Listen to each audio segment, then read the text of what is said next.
O Brasil já registra mais de 1.000 casos confirmados de monkeypox, a chamada varíola dos macacos, incluindo crianças, adolescentes e até uma gestante. Mesmo assim, o governo federal, frente ao avanço da contaminação, tem relativizado o assunto, dizendo que é uma doença que atinge mais a Europa. Ainda que resulte em sintomas leves na maioria dos casos, pode haver risco maior para crianças pequenas e idosos e certamente há um perigo para pacientes com imunidade comprometida. E para falar sobre o avanço da varíola dos macacos no Brasil, o Cena Pública recebe hoje o médico infectologista Dr. Kenny Colares e a assessora técnica da Secretaria Executiva de Vigilância em Saúde da Secretaria da Saúde do Ceará, Daniele Queiroz, a quem começo agradecendo a presença dos dois. Muito obrigado. Doutor Kenny, parece que a gente não aprendeu com a Covid, não, né? O governo federal continua aí meio que omisso a doença. Uma certa tendência a minimizar o problema, né? Esperar para que ele fique grande para tomar alguma medida, né? Isso é uma certa tendência, mas eu acho que alguma coisa a gente aprendeu. A sociedade, a comunidade está se mobilizando, né? Exigindo que a gente seja um pouco mais rápido e mais efetivo nas respostas. Imagine que a gente vai conseguir avançar. Daniele, concorda? Sim, a pandemia ela foi anunciada previamente por especialistas, né, que já trabalham na área, epidemiologistas, mas é pouco palpável e é difícil agir diante do que não se vê. Então, isso está se repetindo também um pouco agora para monkeypox. A resposta pode estar um pouquinho atrasada, mas hoje tanto o Ministério da Saúde como os estados e os níveis de atenção do SUS, eles estão voltados para tentar atender e controlar essa disseminação da monkeypox. Olha, e esse cuidado ele tem que continuar, tanto que aqui no Cena Pública, a TVC, a gente mantém todos os critérios aí do que prevê a vigilância sanitária, por exemplo, afastamento, está todo mundo com a vacina em dia, sem sintoma nenhum, tendo todos os cuidados necessários que você aí de casa também não pode deixar de lado. Dr. Kennedy, eu quero voltar aqui. Nos anos 50, na Dinamarca, foi identificado o primeiro caso da monkeypox, eram macacos que vinham da Indonésia. Depois disso, o primeiro caso em humano foi nos anos 70, na África. Isso. Naquele período, não havia muita contaminação, tanto quanto está acontecendo agora. O que você acha que houve aí? Porque essa doença ela ficou relativamente comportada desde 70, quando começaram os primeiros casos em humanos, né, até 2010, e um pouco, era uma doença que tinha casos raros em espaços, geralmente na África, eventualmente algum viajante, né, alguns surtos em outros países, de repente ela começou a aumentar os casos, tanto no local e se espalhar, se disseminar em países, né? Provavelmente já são identificadas algumas mudanças no vírus, esses vírus têm a capacidade de mudar, então vírus que têm uma capacidade um pouquinho diferente de se transmitir, mas também uma diferença que a gente observou em relação à Covid e tem que ficar atento em relação a outras doenças. Hoje em dia nós temos cada vez uma população mundial maior, aglomerada em grandes cidades e uma circulação de pessoas, uma facilidade muito grande de você, em pouco tempo, estar num continente para outro, de um continente, 2 continentes, ou seja, as doenças, por isso a importância da resposta. As doenças hoje circulam muito mais rápido do que há 40, 50 anos atrás, porque as pessoas estão circulando, além dos animais, no caso dessa doença, e aí estão carregando doenças rapidamente de um lado do globo para outro, né? Por isso que a gente precisa ter um sistema de resposta um pouco mais rápido. Se a gente não tivesse ainda atendendo a todos esses cuidados por conta da pandemia, talvez a situação fosse pior, Daniela, você acredita? De contágio? Sim, com certeza a disseminação da monkeypox, como está ocorrendo, ela se deve também ao fato dessa redução de cuidados, esse retorno, não é, que nós estamos tendo, mesmo ainda em pandemia, mas retornando às atividades normais. Porque a gente pode ver pelos primeiros surtos relatados na Espanha e na Bélgica. Então foram, agora, né, esses atuais, foram surtos que envolvem grandes festas, raves, em que as pessoas tiveram contato, lógico, provavelmente tinham pessoas com a doença, transmitindo, e contato com muitas outras pessoas. Então, essa necessidade que nós temos de estarmos juntos, de retornarmos de dois anos, aqui, né? Isso, de 2 anos de isolamento, de não encontrar com pessoas, isso também, né, nos move. Esse é um fator. O outro fator, o Dr. Kenny trouxe para nós, que é essa mobilidade da população Hoje eu estou aqui, amanhã eu posso estar no outro lado do mundo e com uma doença no período de incubação, eu não tenho sintomas, mas eu estou transmitindo, posso estar transmitindo isso não só para monkeypox, mas para Covid e tantas outras. Mas também tem a questão do avanço da população para áreas silvestres, né? A gente fala isso ali, principalmente considerando a África, que são regiões, tem países endêmicos para a doença. Então, essa aproximação do meio silvestre, né, a gente está tomando maior, a floresta, enfim, isso, mais ou menos o que acontece aqui com a Amazônia. Isso, e aqui tem outros é exemplos para nós também, febre amarela, né, aqui para o país, e outras, malária, enfim. Mas isso também pode proporcionar esse maior contato do homem com animais silvestres para esse adoecimento.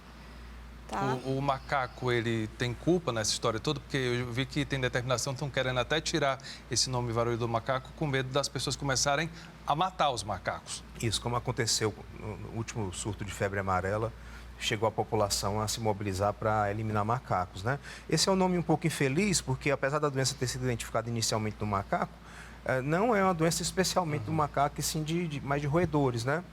E de outros animais, mas acabou pegando esse nome. O Ministério tem orientado chamar de monkeypox e a OMS prometeu estar discutindo um novo nome, né? uma nova nomenclatura, que a gente saia um pouco dessa ideia falsa para não passar uma ideia de que é uma doença de macaco ou uma doença transmitida diretamente por contato com o macaco, né? Seria um risco muito menor. É uma doença que hoje está se transmitindo entre pessoas e que lá no comecinho da história foi identificada em macacos, por isso ganha esse nome. Tokene, por que existe uma determinação da OMS, muito especificamente para um grupo de pessoas que seriam possíveis, os agentes mais transmissores no momento, que são homens que transam com homens? Por que se chegou a isso? Uma das coisas surpreendentes da mudança de comportamento dessa doença é que ela era descrita nesse período que ela circulou na África, com alguns casos, com outro tipo de comportamento. Ela, além de estar se transmitindo mais, ela tem sido notificada, identificada os casos, uma quantidade muito maior em homens do que em mulheres, e muitas vezes relacionadas pessoas que tiverem exposição sexual. Então, existe um grande ponto de interrogação se haveria uma transmissão sexual. É possível, está sendo estudado que seja isso, ou se é porque as pessoas, ao ter relação sexual, elas acabam tendo contato aéreo e contato de pele, que é a forma principal de transmissão. Mas quando a gente olha para os casos, a gente vê, 90% de casos são homens, 10% de casos são mulheres, grosseiramente, né, os números, né? Então já mostra que ela não está se distribuindo aleatoriamente. Parece que tem uma forma, talvez tenha uma participação de transmissão sexual, mas isso ainda bem no começo de compreensão, porque não era descrito. Até agora, esse comportamento não era descrito, né? Como se fosse uma certa novidade que a gente precisa ver se vai se manter. E como é que se dá o contágio da monkeypox? O contágio vai ser principalmente as lesões que essas pessoas têm, que lembram, a gente pode falar depois da catapora, as bolinhas, elas têm muito vírus ali, né? Na pele.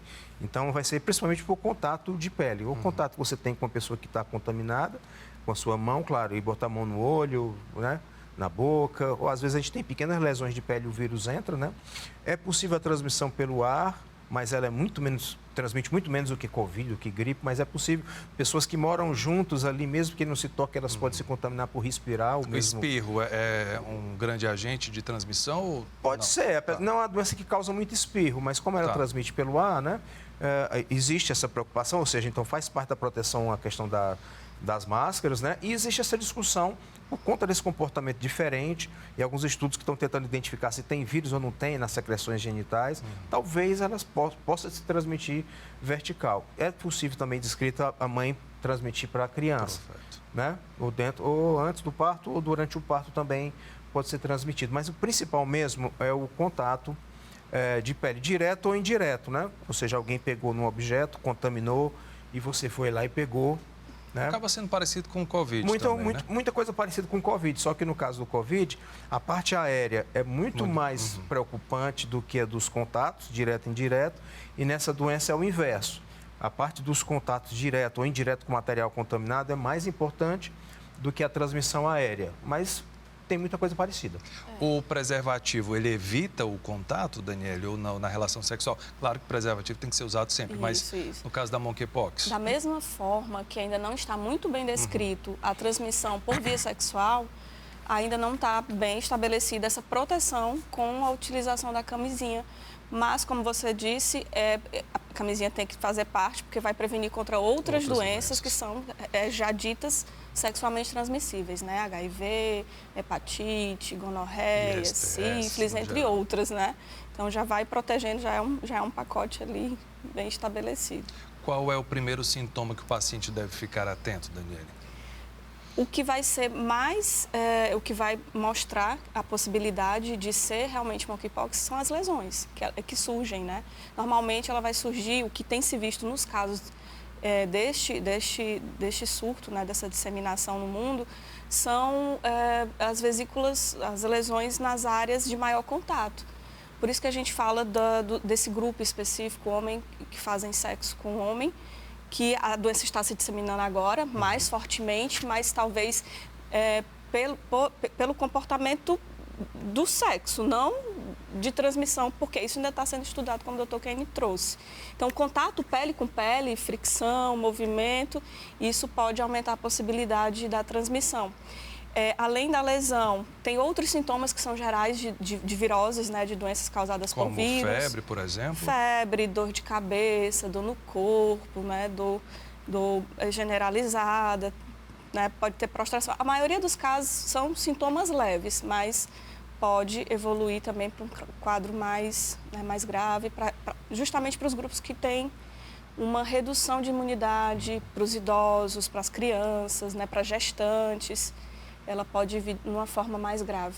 E pode ter lesões locais, ali apenas uma lesão, Eu vejo uma que tem vesícula. muito no braço e peito, é isso? E é mais região característico? Genital também. Ah, tá. Né, na região do ânus, né, da vagina, no caso do pênis, mas a vagina também já foi visto, porque é o local de maior contato. Nesse grupo específico, não quer dizer que possa ter um outro formato quando isso se disseminar na população, porque a tendência é que se dissemine, porque não é uma doença específica de um grupo populacional, né? Começou ali a disseminação, mas ela tem toda a condição de transmitir para qualquer pessoa da comunidade, até porque a nossa população não tem imunidade contra a doença. Certo. É como se fosse um pavio que você atia fogo, porque, não estou dizendo que vai explodir, mas que ele vai, né, caminhando, porque tem pessoas que são suscetíveis. Tendo uma população suscetível, o vírus consegue se transmitir de forma, né, mais acelerada ou continuada, na verdade. É o ambiente que ele procura, né? Isso. A gente erradicou a varíola aqui no Brasil em 1980, se eu não me engano. No final dos anos 70, para 80. acho que 1980 foi que foi declarado como uma doença, né, controlada, né? E quem está imunizado daquela época? Está imunizado até hoje? Esse é um grande debate que existe. É provável que sim, tem alguns estudos sendo feitos para... É provável que quem tem por volta de 50 anos para cima, que você tenha sido vacinado, é possível que essa imunidade tenha papel com essa doença, né? Apesar do tempo que já se passou ter sido muito grande, e é isso que os pesquisadores estão vendo, se essa imunidade permanece durante tanto tempo, mas é possível que exista uma proteção, sim, de pessoas que tenham sido vacinadas no passado, né? É provável, a ciência está tentando comprovar, né? Mas assim, é provável que essas pessoas tenham uma proteção. Agora, lembrar efetivamente quem foi vacinado, quem não foi vacinado depois de tanto tempo, é difícil a gente saber, né? O cartão de vacina já talvez não existam mais. Mas é possível que essa população esteja parcialmente protegida. É que são vírus da mesma família, não é? E esse princípio é o princípio da proteção cruzada. Mas como faz muito tempo que a gente não tem vacinação e nem casos da doença, porque...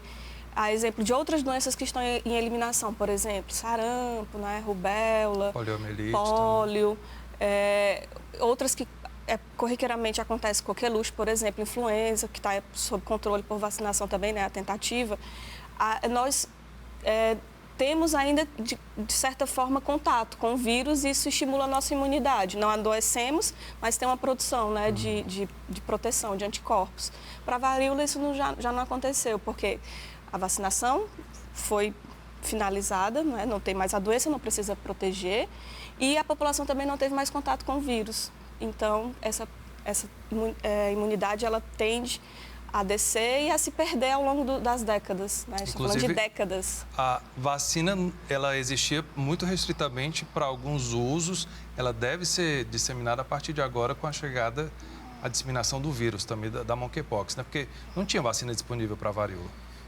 Não existia. Já existe aquela vacina antiga que foi feita no passado, ela foi aposentada, mas existiam outras vacinas mais recentes produzidas para a varíola, inclusive algumas vacinas produzidas para para monkeypox, né, especificamente, porque já tem algum tempo que os países, especialmente que estão preocupados com bioterrorismo, já tem algum tempo que eles estão preocupados em desenvolver vacina e desenvolver remédio para essas doenças, mesmo que ela ainda não tivesse espalhado. Então, a gente não tem hoje aqui uma vacina, nem hoje um remédio, mas já existe no mundo, porque foi previamente, digamos, pensado, preparado para isso, né? E cedo ou tarde a gente vai ter esses recursos. As vacinas já estão começando a ser discutidas que elas vão chegar, né? Isso. E a medicação talvez um pouco depois. Perfeito. Pode falar, Daniela. É que, na verdade, a gente imagina que aconteceu, surgiu do nada, mas ao longo dos últimos anos, na última década, vários surtos foram reportados, né? Era uma tendência. Monkeypox? Sim, menores, né? Surtos pequenos e localizados. E localizados bem na África ali central. Então, já tinha um indício de que ela poderia se disseminar.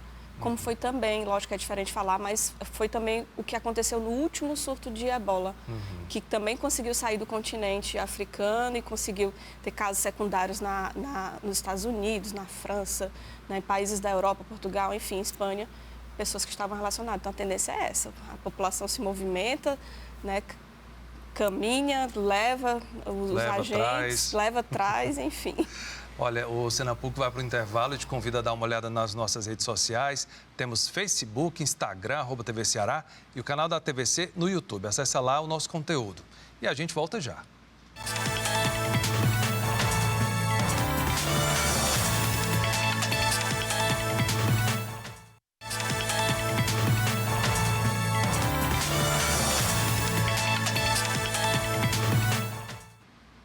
Estamos de volta com Cena Pública, recebendo hoje o médico infectologista, Dr. Kenny Colares, e a assessora técnica da Secretaria Executiva de Vigilância em Saúde da Secretaria da Saúde do Ceará, Daniele Queiroz. Em pauta, o avanço da monkeypox, conhecida popularmente como varíola dos macacos. Dr. Kenny, o pessoal está com muita dúvida ainda, até a Daniele citou exemplos de onde as lesões podem aparecer. A relação da monkeypox com outras doenças como catapora, pelo que a Daniele falou, me lembrou algumas coisas de herpes também e até herpes zoster. Não sei se parece, eu não vi uma lesão ainda. Parece de fato, dá para enganar ou não? A descrição clássica dessa doença, como a gente conhecia, ela era mais comparável à catapora. Por conta das lesões. Por conta das lesões e a febre. É uma doença febril que tem bolhas, né? Tem aquelas bolhas purulentas que tem aquele líquido. No começo, aquela bolinha de líquidozinho claro, que com o passar do tempo vai ficando um pouquinho mais amarelo, né? Ela não surge do nada, primeiro aparece geralmente umas manchinhas. Isso é a catapora. Eu estou falando um pouco das duas, coisas que são comuns as duas. Aparece uma mudançazinha de cor, lesões, né? Elas tipicamente eram mais no rosto, né? Mais no rosto. Começa a ter as manchinhas, pode ser avermelhada, um pouco escura, dependendo da pele da pessoa. Depois ela fica uma bolinha d'água, depois uma bolinha amarela, depois ela vira casquinha, né? E ela era bem disseminada. Esse surto tem sido... Geralmente a pessoa tem febre, alguns dias de febre, depois aparece, mais ou menos como a catapora. Então, por isso a doença que é mais parecida. Tem sido descrito nesses casos novos, muitos casos que às vezes não tem febre ou a febre aparece somente depois, ou seja, um pouco diferente. Às vezes as lesões são poucas lesões, em vez de ser no rosto, as lesões são na região genital. Então, um comportamento que foge um pouquinho daquilo que era descrito classicamente, né? Mas, de alguma forma, talvez o principal sinal que a gente valoriza é a presença de lesões na pele que tenham bolhas, que tenham água, né? E nesse sentido, nessa parte genital, o herpes também muitas vezes vai causar lesõezinhas com bolha d'água, né? Mas a pessoa com essa presença de lesões de pele, sendo poucas ou sendo muitas, especialmente no rosto, mas também na parte genital e na parte anal, ela precisa procurar uma avaliação, pode ser outra coisa, né?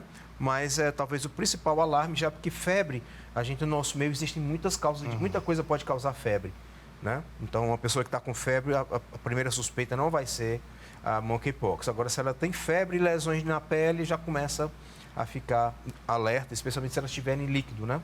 Essa lesão, ela coça ou dói ou as duas coisas? Ela pode coçar e pode doer.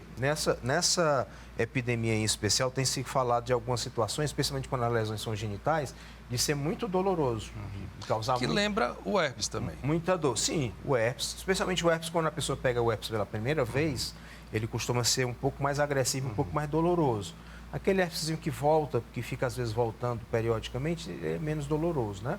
Mas às vezes algumas lesões podem ser bem dolorosas, algumas pessoas até precisar de internação só por causa da dor, só para aliviar a dor, né? Mas outras não, mas pode ser dolorosa e pode coçar. Então, Daniele, quando é que quem está assistindo a gente em casa, por exemplo, identificou que tem, pelo que o doutor Kenny falou, até uma picada de mosquito pode evoluir para isso aí, uma bolha e depois criar água e tal. Quando é que deve procurar a unidade de saúde? Bem, eu acho que antes de responder, eu poderia Claro. só trazer um ponto importante na fala do Dr. Kenny. Lógico, tudo foi importante, mas um aspecto que é relevante que a gente traga para a nossa população. Tem uma descrição clássica do adoecimento visto em outra população, né, que é originalmente a população africana. Então, quando o agente chega, um novo agente chega numa população que é diferente, ela pode se comportar também de outra forma, diferente. que é o que a gente está vendo mais ou menos aqui no país, no nosso estado, essa variação, né, da sintomatologia. Mas é importante que, se é uma lesão que vem com outros sintomas que que já foram descritos aqui, e tem também uma história de contato com outra pessoa que também tinha os mesmos sintomas, vesículas, ou lesões com as mesmas características que o Dr. Kenny trouxe, é importante que procure o médico, porque o médico ele vai esclarecer, né? O médico da unidade básica de saúde. Eles já estão capacitados, por exemplo, no momento? Sim, tem movimentos de sensibilização e de capacitação. Tudo é novo, né? Chegando também como novidade, mas esses profissionais, eles estão, os que estão, que a gente fala, profissionais da ponta, que estão ali mais próximo da população, eles estão sensibilizados para essa suspeição e depois para todos os passos para que tenha um diagnóstico, inclusive laboratorial, se é ou não monkeypox. Ainda, quando a pessoa está em dúvida, já é necessário começar ali a se isolar, doutor Kenny, na sua opinião? É importante isso? Sim, é interessante, a partir do momento que a pessoa está já preocupada, achando que pode estar doente, qualquer doença, né?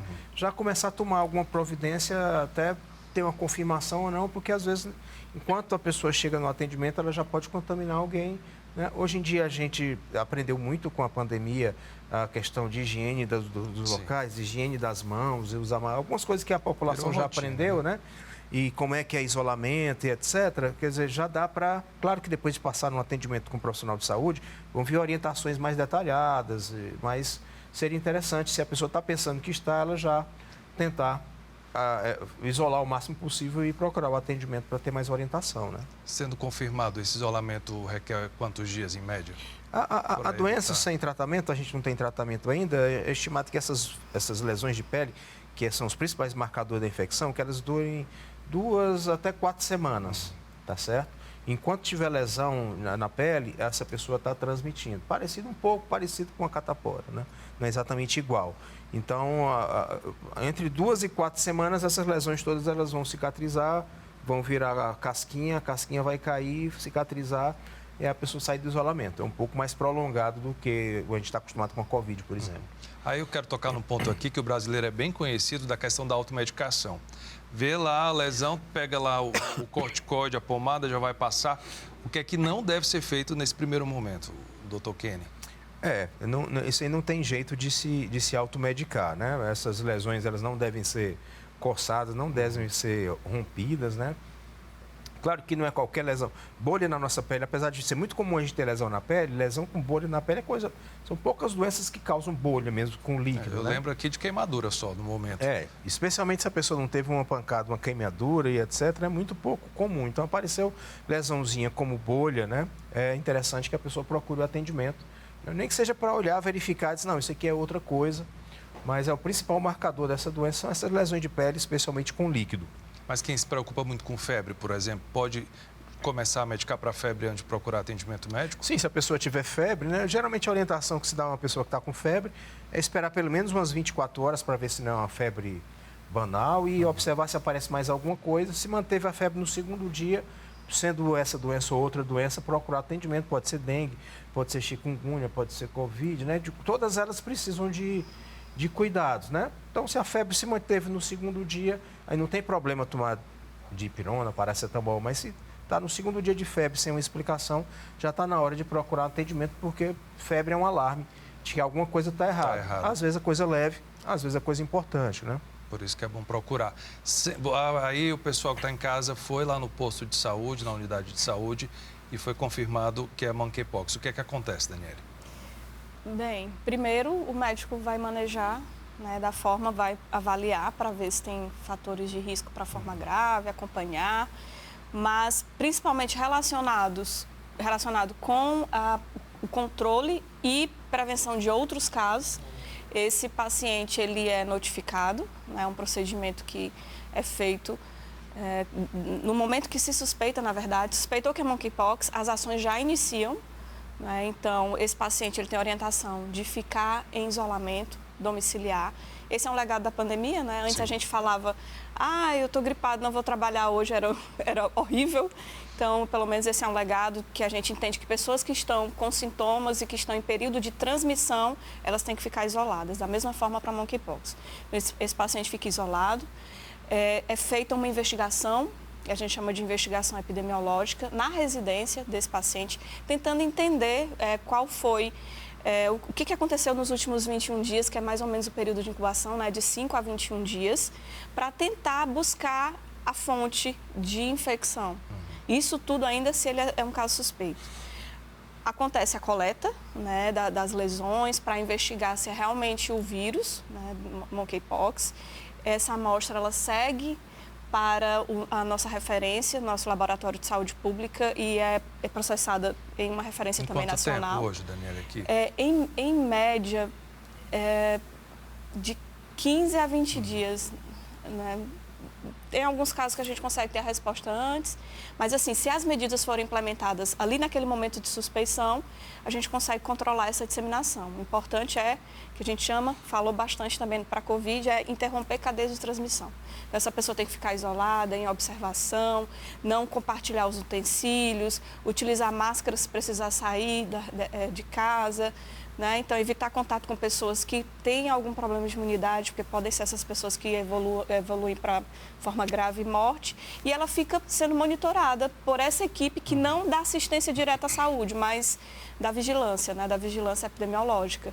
Então, essa equipe da vigilância vai tentar contato com o que a gente chama de contatos, para também identificar se dentre os contatos dessa pessoa alguém tem sintomas e ser monitorada também por esse período. O médico, no geral, já é capaz de identificar só no teste físico, doutor, se é monkeypox ou não? Já que o exame demora um pouco ainda para ser... Sim, já existe há algum tempo uma produção de conhecimento para que os serviços estejam capacitados. Obviamente, está longe do ideal.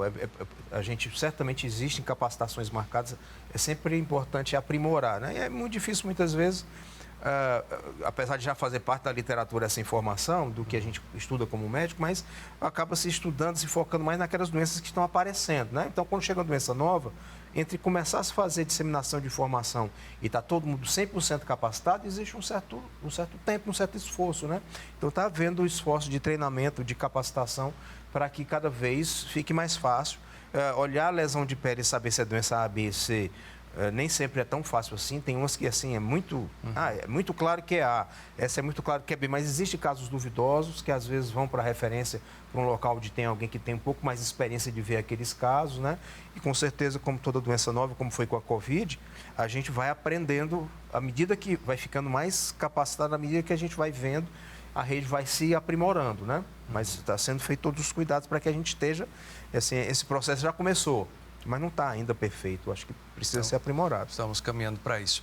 Quando é necessária a internação, a gente tem, obviamente, centro de referência aqui no estado, que é o Hospital São José. É para lá que o paciente vai? Então, hoje o paciente, ele tem uma referência, que é o Hospital São José, né, de doenças infecciosas. Então, Fortaleza e região metropolitana, o paciente ele vai ser encaminhado. Ele pode chegar por uma unidade básica e o médico da unidade básica encaminhar para o São José ou diretamente no São José. Essa referência, ela também está sendo ampliada para outras regiões do estado e o objetivo é que os hospitais que fazem parte da rede SESA, eles sejam a referência nos territórios. Tokene, e por conta dessas inúmeras dúvidas da monkeypox, começou em almoço de família a se dizer, minha tia teve, era uma doença horrível, doía muito. O que é que difere a tradicional, a varíola, dessa que a gente está vendo agora, por exemplo? A agressividade dessa doença é bem menor se a gente levar em consideração da varíola. Tanto as lesões, né, que causavam muita mutilação, né, e as complicações e a mortalidade, né, que da varíola clássica ali rondava uns 30% de pessoas que morriam, né, ou seja, muito alto. Já tinha imunização naquela época para a clássica, ou ainda não? Não, pessoas não imunizadas. Não imunizadas, né? tá. Não, as pessoas não imunizadas que adoeciam, né, as imunizadas elas não adoeciam. Elas tinham cerca de 30% de chance de morrer, né? No período lá, ainda da varíola. Doía muito mesmo, porque os relatos que eu ouço de Isso, dores relatos de terríveis, lesões muito dolorosas. que enrolava com folha de bananeira. Deixava grandes cicatrizes, né? Mas especialmente o que preocupa mais é a questão da mortalidade, né? A chance de causar óbito é muito maior do que essa que ronda, né, em cerca de 1%. Né? Essa monkeypox também ela tem duas variantes e a gente pegou justamente a variante menos agressiva. Por isso que às vezes se fala 4%, 5%, porque ele está fazendo uma média das duas. Mas essa específica que está circulando, ela tem 1%, ou seja, de cada 100 pessoas que adoecerem, uma pessoa pode ir a óbito. Não é tão desprezível assim, né? Mas não é uma doença menos agressiva, bem menos agressiva do que a varíola. Né? Mas, especialmente em pessoas mais vulneráveis, né? Como foi colocado, em crianças, em pessoas que têm problema do sistema imunológico, e hoje em dia a gente tem cada vez mais pessoas que tomam medicação porque fez transplante, porque tem, né, medicações que modificam o sistema imunológico, a gente sempre fica com aquela preocupação de não minimizar, dizer, é uma doença boba, e depois se arrepender porque está vendo as consequências, né? Então, é importante que a gente faça de tudo para que essa doença não circule entre nós ou ela seja muito contida, especialmente nessa fase que ela está começando. Porque depois que espalha, fica muito difícil você conter a disseminação, né? Tem que ser especialmente nessa chegada que a gente tem que tomar as medidas mais cuidadosas. E baseado nisso que o doutor Kenny está falando, o Ceará recebe voo diário da Europa. Tem voo para Lisboa, tem voo para a França e outros voos de conexão vindo de São Paulo, por exemplo. E a gente acaba recebendo visita aqui. Na Europa está mais disseminado. É hora de tomar cuidado também nessa hora de chegar. E a época de turista europeu é essa, inclusive, agora aqui no Ceará. Sim. É hora de tomar mais cuidado também? É hora de tomar mais cuidado e, principalmente, ficar atento para os sinais que são específicos, né? Clássicos, não específicos, mas clássicos da doença. Acho que, nesse sentido, a medida que está sendo tomada nacionalmente uma sala de situação, acho que já vou citar isso porque é importante, porque cada caso suspeito ele é monitorado, né, a nível de país e a nível de estado. Parece um pouco como que foi no início da Covid, né? Isso, da chegada, né, da Sim. Introdução, a gente consegue ainda ter um controle de conhecer todos os casos, né? Depois que dissemina, que vira comunitário, é mais difícil. Mas o objetivo é que a gente consiga ampliar o diagnóstico, porque o diagnóstico diagnóstico laboratorial que eu digo, né? A tendência é que saia de uma só unidade no país que processa essas amostras, para que cada um dos estados possam processar. E isso possibilita o quê? Que a gente possa fazer testagem, inclusive na chegada. A gente tem um centro de testagem para Covid ali no aeroporto, que testa pessoas sintomáticas ou então pessoas que de forma aleatória ou pessoas... Demanda espontânea, né? Demanda e que se sinta, que queira testar. Da mesma forma, a gente consegue aplicar isso para monkeypox, mas isso tem que estar ali descentralizado. A gente tem que ter esse poder de processar essas amostras, senão isso vira também, né, uma bola de neve de coletas, de pessoas esperando resultado e a gente não consegue dar essa resposta porque ainda não tem a capacidade de processamento. Perfeito. Olha, a gente vai para mais um intervalo. Eu te espero no próximo bloco. Até lá.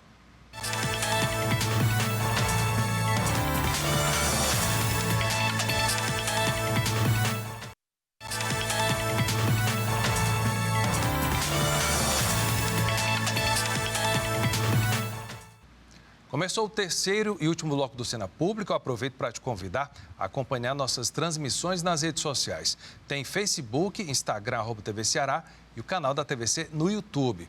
Estão comigo no estúdio o médico infectologista, Dr. Kenny Colares, e a assessora técnica da Secretaria Executiva de Vigilância em Saúde da Secretaria de Saúde do Ceará, Daniele Queiroz.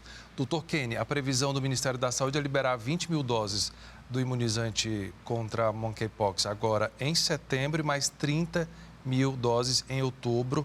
Quem é que deve ser beneficiado com essa imunização a princípio? Não existe uma indicação de utilização dessa vacina para toda a população, né?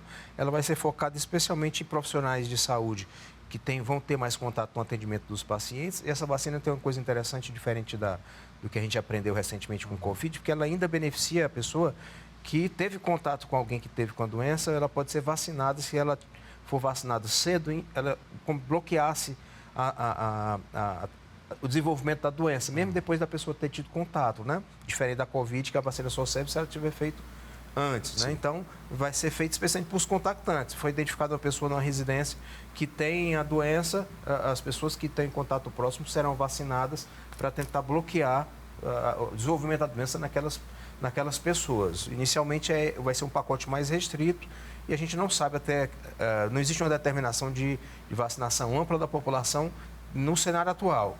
Tudo pode mudar, né? Mas o senhor, enquanto infectologista, acha que seria importante essa imunização em massa ou também concorda com essa diretriz? Eu concordo com essa avaliação do Ministério e da OMS. Nesse momento, essas vacinas, a quantidade de vacina que tem é limitada. São vacinas... uma vacina cara? Sim, com certeza. Tudo que é produzido numa pequena quantidade, inicialmente é mais caro, né? Depois, quando entra numa escala de produção, esse valor cai. Nesse momento, com certeza, as vacinas, não saberia te dizer o preço, mas com certeza também será uma vacina cara.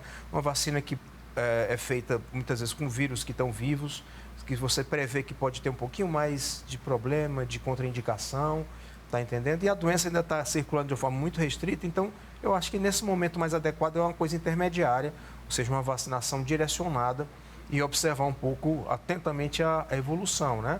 Se a disseminação dela se tornar muito ampla, talvez tenha se partir para uma vacinação completa. E a gente já aprendeu recentemente como é trabalhoso, é fácil falar, mas vacinar uma população inteira o custo é muito grande, não só da vacina, mas as pessoas, o local, as filas, né? Toda uma coisa que a gente teve que meio que parar para entrar na fila para se vacinar, né? E pelo menos todo mundo, acredito eu, está tomando essa consciência cada vez mais, né? Porque com certeza. a Covid, a gente está conseguindo estabilizar a vacinação. Tem algum grupo que ainda preocupa, Daniele? Aqui no Ceará, por exemplo? Principalmente as crianças, né? Iniciamos resistência agora... dos pais, no caso aí, né? Tem uma parcela também de resistência. Tem um grupo que não frequenta mais a unidade básica de saúde, porque ali sai um pouco dos programas, né? E é mais difícil de alcançar. Esse grupo especificamente é o que está trazendo maiores desafios. Então, a gente está tentando ver outras estratégias, atrelar ao programa Saúde nas escolas, né? Tentar ver também como checar a caderneta no momento da matrícula, para que a gente possa garantir que essa criança ela esteja vacinada e protegida contra a doença e também protegendo os colegas. Porque o pessoal não entende também que criança leve e traz também, né? Lá na escola ela tem relação com outras crianças que podem estar infectadas com alguma doença, acaba trazendo para casa, para o prédio, para a comunidade onde mora. Convívio, né, dele, ele leva e traz de um para o outro e isso também é importante. Eu vou já voltar para a monkeypox, que a própria governadora chegou a divulgar nas redes sociais a questão da vacina que estaria vencida e houve toda uma fake news aqui. Tem gente que tomou a vacina e reclamou que não faria efeito. De fato, houve uma prorrogação do prazo da validade de alguns lotes. Isso aconteceu no Brasil todo, né? Sim, aconteceu. E de forma nenhuma foi aplicada a vacina fora da validade, mesmo que nessa validade estendida.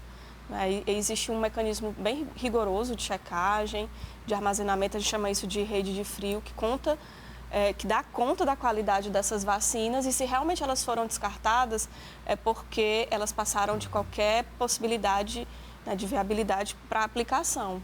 As que foram aplicadas, elas garantidamente estavam no padrão que é recomendado. Perfeito, vou voltar para a monkeypox de novo, já falo de Covid. Doutor Kenny, quem toma a vacina da monkeypox, essas pessoas que vão ser indicadas, fica imune para o resto da vida? Teoricamente, sim. São vacinas relativamente novas e que não foram testadas a longo prazo, né? Mas acredita-se que essa imunidade é a imunidade de longo prazo, né? Especialmente essa doença, ela se comporta, doenças que têm um período de incubação muito longo, ou seja, entre se contaminar e a pessoa desenvolver sintomas, geralmente você tem uma imunidade mais prolongada, né? Doenças como a Covid, que se desenvolvem rapidamente, mesmo que você tenha uma proteção anterior que está meio dormindo, enquanto você teve contato ali até aquela imunidade recuperar, a pessoa já desenvolveu a doença, né? Mas como ela tem um período de incubação longo e é um vírus que muda pouco, acredita-se que é de longo prazo. Mas como é uma coisa nova, precisa ser visto se essa teoria vai ser comprovada na prática, né? E quem teve monkeypox fica imune para o resto da vida? Teoricamente, sim. Também. É o que se conhece da literatura, que é um vírus de adoecimento como a catapora, né? Como o sarampo, algumas doenças de adoecimento único, que se desenvolve uma imunidade que deve durar para a vida toda, né? Obviamente, hoje a pessoa pode ter imunossupressão, existem raridades, mas se a gente for falar de regras para todos, é uma doença que se você se contrai uma vez, você fica protegido. Tá, eu vou voltar para a Covid, mas antes disso eu queria que o senhor desse orientação para o pessoal de casa de cuidados. Eu sei que são parecidos com o que a gente já está acostumado por conta do Covid, mas é sempre bom reforçar. O que é bom evitar, por exemplo? Para não ter contato com a monkeypox ou, se tiver, evitar ficar doente, pegar o vírus? Atualmente o aspecto mais importante é a identificação de casos que tem o sintoma da doença o mais cedo possível, né? Então, se tem alguém que tem alguma dúvida em casa, motivar a procurar atendimento para poder fazer. Obviamente que alguns cuidados que já se tornaram um pouco nossa rotina, é o cuidado da higiene das mãos, a utilização de máscara quando está num ambiente com mais pessoas. Tudo isso vai valer porque é uma doença que também se aproveita dos mesmos mecanismos. Então, manter uma boa higiene das mãos, utilizar máscara sempre que estiver no ambiente com mais pessoas, né? Tudo isso vai ajudar. Essa questão do comportamento sexual está sob debate, né? Como pode ter uma facilidade maior, então a pessoa tentar, de alguma forma, reduzir o número de parceiros, né? Ou tentar se proteger em relação a ter múltiplos parceiros que você não conhece muito bem, até que isso aí fica um pouco mais claro, né? O preservativo é sempre valoroso, mas tem se mostrado que como as lesões de pele, elas não respeitam somente o pênis, ela não dá uma proteção 100%, mas a utilização, mas tem sido recomendado, se possível, a redução de parceiros, né? Para tentar minimizar os riscos de se contaminar. Perfeito. Quer acrescentar, Daniela, alguma coisa? Sim, nessa questão? A questão atrelada a isso o manuseio também de utensílios, não compartilhar utensílios, né, que são de uso individual, toalha. talher, isso. E o isolamento dentro do domicílio, né? Diferente do vírus da Covid, que ele fica pouco tempo no ambiente, o da monkeypox ele permanece mais no ambiente. Então, essa é uma forma também importante que deve ser considerada, né? Que a gente chama por contato e pelas secreções, né? Então, só acrescentar esse ponto. E eu vou aproveitar a presença dos dois aqui para perguntar se a gente já saiu da quarta onda de Covid, estamos na quarta onda, e qual a situação do Ceará hoje, Daniele? Bem, nós estamos, realmente o cenário ele mostra que tem uma redução expressiva de casos.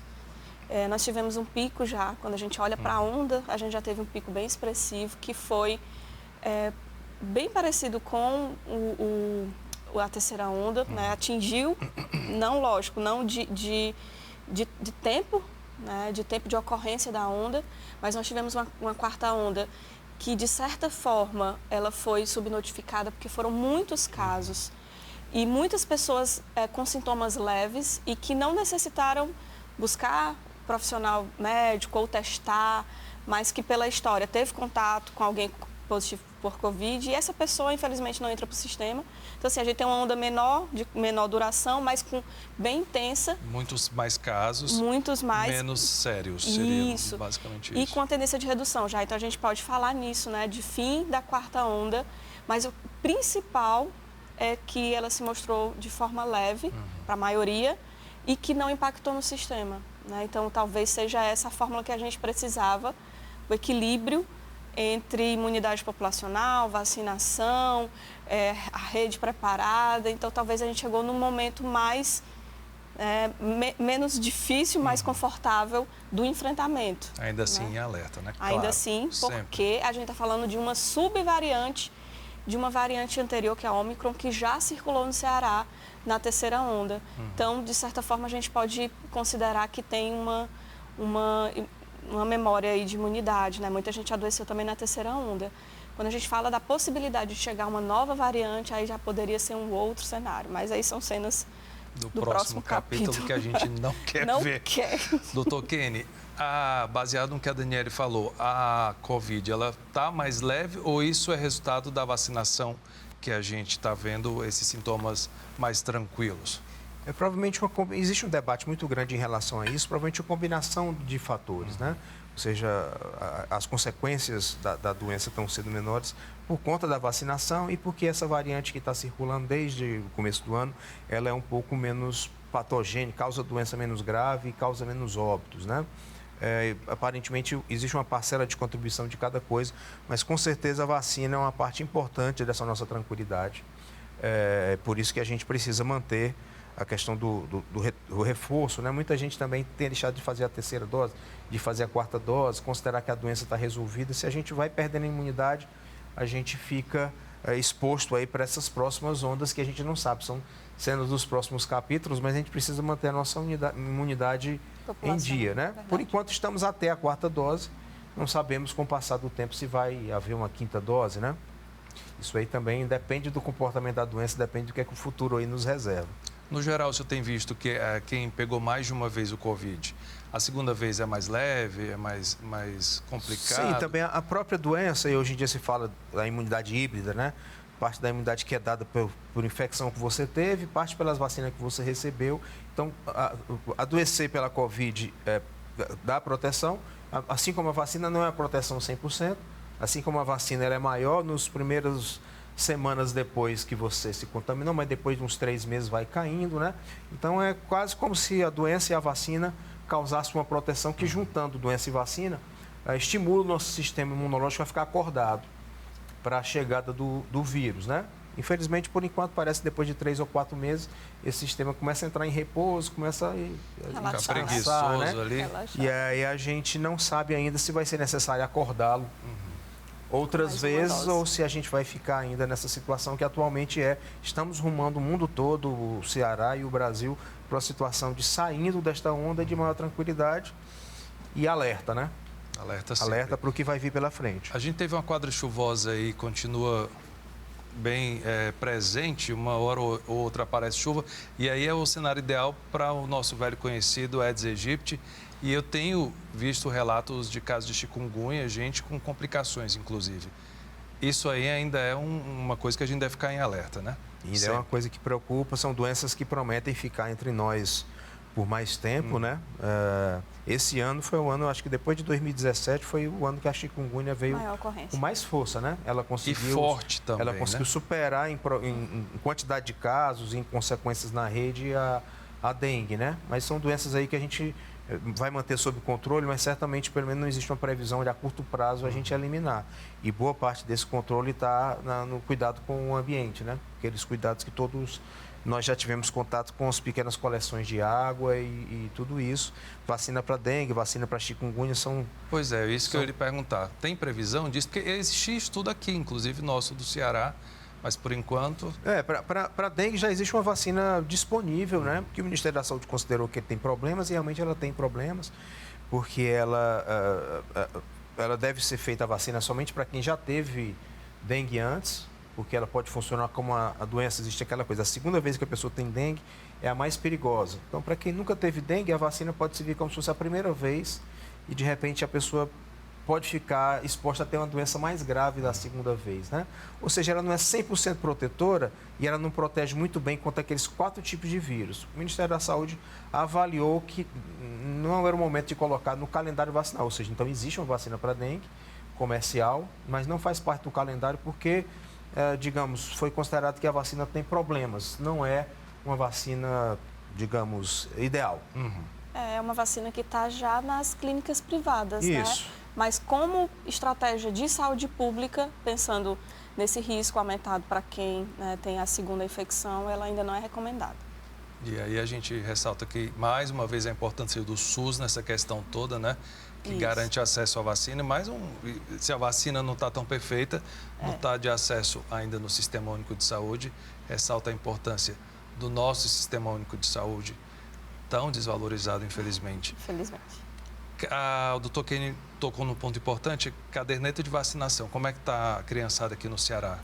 Bem, nós estamos enfrentando aí um período de redução. Muita gente evitou ir de por conta da coberturas Covid, né? vacinais. A gente está falando em o que vem se falando desde a Organização Pan-Americana de Saúde até o Ministério da Saúde e o Governo do Estado é a recuperação das coberturas vacinais, né, que já vinham sofrendo essa redução de cobertura para as diversas vacinas do calendário e que com a pandemia realmente isso se agravou. Então, é um momento de tentar recuperar, de tentar buscar crianças não vacinadas. O que a gente fala é o risco de reintrodução de doenças que já tinham sido eliminadas. Como qual, por exemplo? Poliomielite, o sarampo, a gente já teve casos esporádicos aqui no Ceará, mas tem em outros estados do país, estão em epidemias, né? Amapá, Pará, São Paulo, Rio de Janeiro, justo. E também rubéola. Acabou de ser confirmado um caso de rubéola na Bolívia, que é de uma comunidade cristã que trata, ali fronteira com o Brasil, trata com a comunidade brasileira. Então, o risco dessa transmissão de retornar é muito grande, porque com o nascimento das crianças, a gente chama de novas coortes suscetíveis. Aquela população não vacinada que se acumula ao longo dos últimos 4, 5 anos, ela é suficiente para garantir a transmissão desses vírus. Tivemos também o caso de polio em Nova York, então algo que está chocando muito a comunidade mundial que trabalha com a imunização é ver essas doenças retornarem, sendo que as vacinas são muito efetivas, né, na proteção. Eles estão aí gratuitas, né? É tristeza. É uma pena. É tristeza. Olha, o Sina Pública vai ficando por aqui. Quero agradecer mais uma vez as presenças do médico infectologista, Dr. Kenny Colares, e da assessora técnica da Secretaria Executiva de Vigilância em Saúde, da Secretaria de Saúde do Ceará, a Daniele Queiroz. Quem quiser rever o programa pode acessar o canal da TVC no YouTube e também conferir o horário alternativo, que é domingo, aqui no Canal 5, às 4 da tarde. Muito obrigado pela companhia. A gente se vê na próxima semana. Até lá.